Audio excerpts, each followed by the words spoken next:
Bab pertama. Saat itu di malam hari, ketika sebuah kereta berlapis hijau melaju ke jalan yang panjang dan berhenti di depan sebuah rumah besar. Dua petugas sedang mengobrol. Ketika mereka mendengar gerakan ini, mereka semua melihat keluar dan buru-buru berkata, "Kami datang." "Di mana?" Yang lain berdiri dengan tergesa-gesa, mengaitkan pinggangnya dan melirik keluar gerbang. "Hei, Lao Liu yang kembali." Si pengemudi kereta turun, dan dengan panggilan salam, wanita lain turun dari kereta. Pada akhirnya, diikuti oleh seorang gadis kecil. Dia memeluk bebannya erat-erat dan melihat sekeliling dengan gelisah.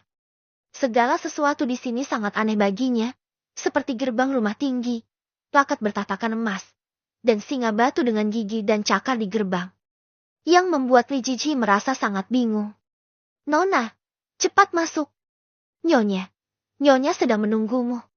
Wanita tua itu mendesak. Li Jiji diam-diam setuju, dan mengikutinya ke gerbang rumah mewah dengan linglung. Pilar teras yang indah dan dipernis merah terang.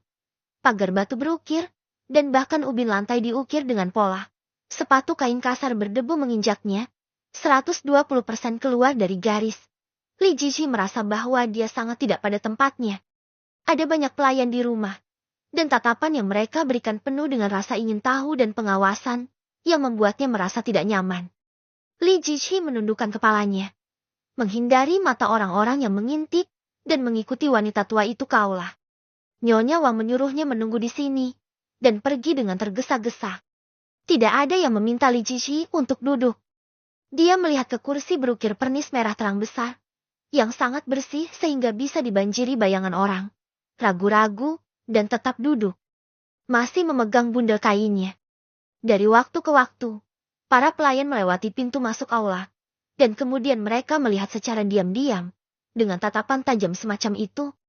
Mereka pikir mereka tidak akan meninggalkan jejak, tetapi mereka benar-benar melakukannya dengan sangat jelas. Li Jiji sedikit kesal, dia berdiri dan berubah ke sudut. Orang-orang itu tidak bisa melihatnya untuk sementara waktu, kecuali mereka masuk ke kamar. Saya tidak tahu berapa lama, langit berubah dari kuning menjadi gelap, ada suara langkah kaki di luar, dan berbisik, dan kemudian, seseorang memasuki aula. Pemimpinnya adalah seorang pria parubaya. Dia mengenakan seragam resmi, dan melihat Li Jiji, tertegun sejenak. Pria itu melepas topi kasa, menyerahkannya kepada pelayan di belakangnya, dan berkata, "Apakah kamu mengambilnya kembali?" Kemudian berkata secara manusiawi, "Ya, itu akan berada di sini pada sore hari." Li Jiji segera mengerti bahwa pria parubaya ini mungkin ayah kandungnya. Dia berdiri dengan beban di lengannya, dan menatapnya diam-diam. Dia tidak tahu bagaimana menyapa satu sama lain. Bagaimana jika dia melakukan kesalahan? Pria parubaya itu tidak memperhatikan emosinya. Dia hanya bertanya kepada pelayan, "Sudahkah Anda memberitahu Nyonya?"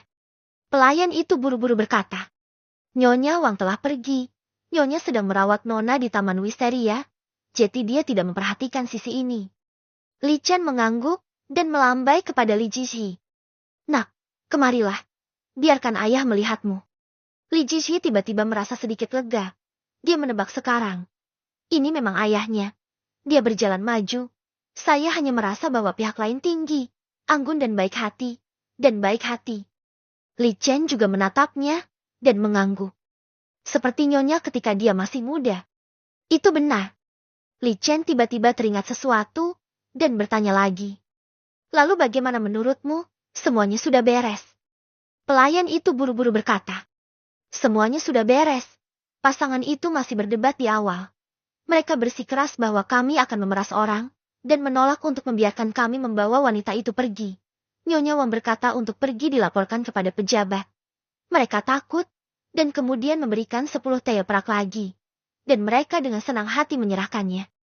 Li Jiji memeluk tas itu untuk beberapa alasan. Keintiman yang muncul di hatinya menghilang tiba-tiba pada saat ini. Baru saja ayah kandungnya juga berkata, sangat tepat untuk menjaga keduanya tetap bersih. Mereka semua puas dengan hasilnya, tetapi tidak ada yang bertanya pada Li Jiji. Dia tiba-tiba merasa sedikit konyol. Pada saat ini, Li Chen bertanya padanya, "Siapa namamu sebelumnya?" "Li Jiji." Li Chen mengerutkan kening, dan berkata, Nama ini tidak bagus. Mari kita ubah. Tidak dapat memikirkan nama yang bagus. Dia hanya berkata, lupakan saja. Pertama-tama ubah nama keluargamu. Lalu Li Jiqi menggelengkan kepalanya perlahan. Ekspresi Li Chen diharapkan dan agak kecewa. Dia merenung dan berkata, keluarga Li telah menjadi pejabat selama 5 generasi, dan kakek saya bahkan lulus kelas 1. Sebagai putri dari keluarga Li, Anda setidaknya harus bisa membaca dan menulis, agar tidak membuat Anda ditertawakan di masa depan dan dipandang rendah oleh orang lain. Dia berbicara dengan tidak tergesa-gesa, tenang, dan jelas tidak bermaksud mengkritik, tetapi itu membuat Li Jiqi mundur sedikit, seolah-olah buta hurufnya adalah kesalahannya. Jadi dia pasti menjadi malu. Untungnya, Li Chen tidak melanjutkan, tetapi berkata, dalam beberapa hari, saya akan meminta seorang pria untuk kembali dan mengajari Anda. Ngomong-ngomong, kamu punya kakak laki-laki. Dia. Saat dia berbicara, seorang pria masuk dari pintu seorang pria muda. Dia mengenakan jubah brokat biru muda, diikuti oleh seorang anak buku, dan ketika dia memasuki pintu, dia berseru. Ayah, kamu sedang bertugas. Xingzi, kemarilah. Li Jiqi mengangguk, dan mengikuti Li Chen 2 langkah. Li Chen memikirkan sesuatu, melihat ke belakang, dan berkata dengan senyum tercengang. Mengapa kamu masih memegang tas itu? Tidak ada artinya. Minta pelayan untuk mengambilnya. Nada dan sikapnya mengungkapkan kesombongan alami, atau mungkin penghinaan. Melihat putri yang setengah jalan pulang ini, rasanya seperti melihat kucing atau anjing liar. Beberapa menyedihkan. Itu benar-benar adegan ibu yang penuh kasih, putra yang penuh kasih, saudara laki-laki dan perempuan yang berbakti. Mata Li Jiqi yang terkulai memancarkan sedikit ejekan. Dia tiba-tiba merasa sangat membosankan. Karena hubungannya begitu dalam. Mengapa keluarga Li membawanya dari ribuan mil jauhnya? Suishi yang membawanya kembali? Batuk Li Chen terdengar di telinganya, dan Li Jiqi kembali sadar. Pada saat yang sama, orang-orang di ruangan itu juga memperhatikan kedatangan mereka. Dan gadis itu berkata dengan suara lemah. Ya, apakah ayah ada di sini? Li Chen melangkah ke dalam rumah. Li Jiqi mengikutinya di sekitar layar, dan sekilas melihat tempat tidur berukir besar ditutupi dengan brokat-brokat, dikelilingi oleh lingkaran orang, seperti bintang dan bulan. Li Xingzi yang baru saja melihatnya sekarang. Ada juga seorang wanita cantik mengenakan pakaian yang bermartabat dan elegan. Memegang tangan ramping gadis itu di tempat tidur. Menyeka air matanya. Orang ini pasti Nyonya Li, ibu kandungnya. Gadis itu batuk ringan, mencoba duduk. Nyonya Li dengan cepat mendorongnya ke bawah dan berkata, kamu masih sakit. Jangan bergerak. Cepat berbaring. Li Chen melangkah maju dan bertanya dengan prihatin. Saya datang untuk melihat Weiner. Saya hanya membawanya ke sini untuk menemuinya. Li Xuan menoleh. Bulu matanya yang panjang berkedip, dan berkata dengan suara lemah. Ini adikku, kan? Nama saya Li Xuan. Saya tidak tahu siapa nama saudara perempuan saya. Li Jiqi menatapnya diam-diam dan tidak menjawab. Li Xuan sedikit bingung, dan suaranya menjadi jauh lebih pelan, lalu berkata, kakak, kenapa? Dia berkata, mengalihkan pandangannya ke Li Xingzi untuk meminta bantuan. Li Xingzi mengerutkan kening. Jelas tidak senang, dia akan berbicara, ketika Li Jiqi akhirnya berbicara, dan berkata dengan tenang. Jika Anda bertanya tentang nama saya sebelumnya, nama saya Li Jiqi, saya seumuran dengan Anda, dan Anda tidak perlu memanggil saya saudara perempuan. Suaranya sangat tenang, tanpa emosi. Selain itu, dengan aksen lokal, terdengar tidak sopan. Li Xingzi segera menegur. Mengapa kamu berbicara dengan Weiner seperti ini? Wajah Li Xuan menjadi lebih pucat, dan dia dengan cepat mengulurkan tangannya untuk menarik Li Xingzi tersenyum enggan. Tidak apa-apa, tidak apa-apa. Saudari Jiqi dan Weiner belum akrab. Saudara laki-laki tidak perlu tersinggung. Ngomong-ngomong, dia sepertinya mengingat sesuatu, menutup mulutnya dan batuk. Nyonya Li buru-buru menepuk punggungnya, dan berkata dengan sedih. Anakku yang baik, jangan banyak bicara. Cepat, berbaring. Li Xuan menggelengkan kepalanya, dan hanya tersenyum pada Li Jiqi ketika napasnya tenang. Menjelaskan. Taman wisteria ini awalnya disiapkan oleh ibuku untukmu. Tetapi secara tidak sengaja, Aku memanfaatkannya selama bertahun-tahun. Sekarang setelah Anda kembali, kebetulan kembali ke pemilik aslinya. Batuk. Saya telah meminta pelayan saya untuk mengemasi semua barang saya. Dan saya bisa pindah hari ini. Kemudian, Li Xingzi mengerutkan kening dan berhenti. Jangan katakan hal bodoh.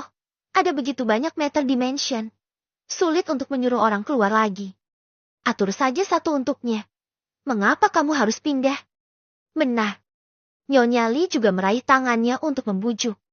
Lagi pula, kamu masih sakit. Bocah konyol. Li Xuan menggelengkan kepalanya. Tapi ini halaman saudara perempuanku. Aku sudah tinggal di dalamnya selama bertahun-tahun. Aku tidak bisa. Kalau begitu kamu bisa terus tinggal di sini. Kata Li Xingzi tegas. Dengarkan saudaraku. Tidak ada yang akan membiarkanmu pindah dari sini. Dia berkata, dan menatap Li Jixi lagi. Matanya menunjukkan sedikit ketidakbaikan. Li Xuan ragu-ragu sejenak. Dan berkata, kalau begitu, tunggu sampai aku sembuh dari penyakit. Dia berkata, mengangkat matanya untuk melihat Li Jixi, dengan wajah minta maaf, dan berbisik. Kakak, aku benar-benar minta maaf. Aku akan pindah segera setelah aku sembuh dari penyakit, dan aku harap adikku tidak akan menyalahkan Weiner. Li Jixi tidak mengerti. Dia tidak mengatakan sepatah kata pun. Mengapa dia tiba-tiba diberi topi besar tanpa alasan? Halaman apa? Apa yang harus dipindahkan? Tempat ini sangat besar. Apakah tidak ada ruang baginya untuk tinggal? Karena kebingungan, dia tidak langsung menjawab. Tetapi di mata orang lain, itu berarti dia tidak mau. Melihat ini, Li Xuan mencoba untuk duduk, dan sambil berpikir berkata, sebaiknya aku pindah hari ini. Batuk. Begitu dia bergerak, dia mulai batuk, kehabisan napas, seolah-olah dia akan batuk ke belakang kepalanya. Sepertinya dia akan mati. Li Jixi berpikir begitu. Dia tidak menyadarinya, dia mengerutkan kening dan berkata, tidak perlu, aku tinggal di tempat lain. Tapi jangan terlalu marah padanya. Karena perawatan membutuhkan uang dan penderitaan. Dia dibesarkan di desa, dikelilingi oleh tetangga. Ada juga orang yang sakit, tetapi sedikit yang sembuh. Banyak orang meninggal setelah minum obat, seperti kakek neneknya, dan paman Anyu di sebelah. Singkatnya, Li Jixi tidak pernah ingin sakit. Itu terlalu sial. Saya tidak tahu apakah itu ilusi, tetapi setelah mendengar jawabannya, Li Xuan tampak sedikit lega. Seolah-olah dia lega, Li Jixi tidak bisa menahan perasaan sedikit bingung. Jixi juga sangat bijaksana. Li Chen tertawa, dan berkata kepada Nyonya Li. Sekarang ada satu anak lagi, rumah akan lebih hidup di masa depan. Nyonya Li menunduk dan tersenyum acuh tak acuh.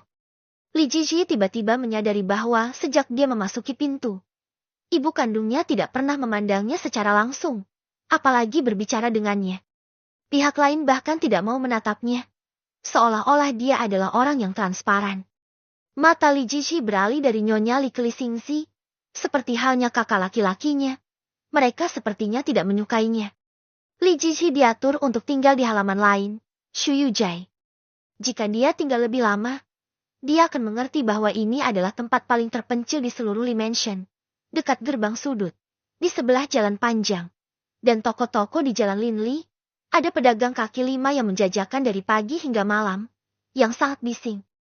Mengingat untuk satu hal, dia memanggilnya. Ibu Wang, bebanku. Nyonya Wang buru-buru berkata.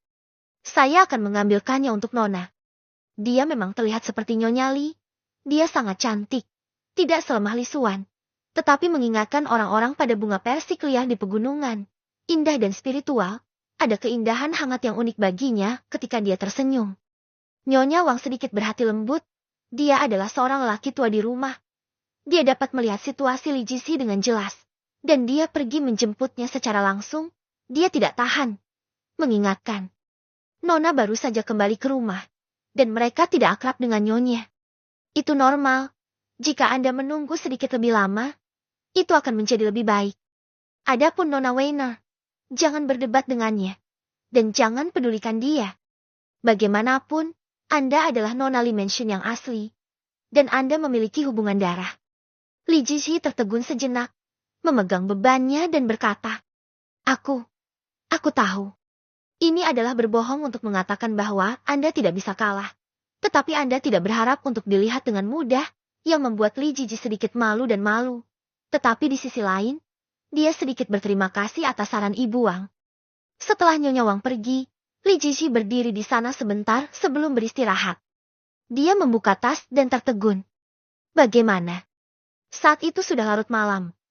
Ada suara serangga yang tidak diketahui di luar. Semua orang tertidur. Li Jiji tiba-tiba menyadari bahwa dia sendirian dan tidak berdaya di tempat aneh ini. Dia berdiri di sana dengan linglung sejenak. Lalu diam-diam meniup lilin dan meraba-raba untuk berbaring di tempat tidur. Dia tidak merasa mengantuk sampai tengah malam. Bab kedua.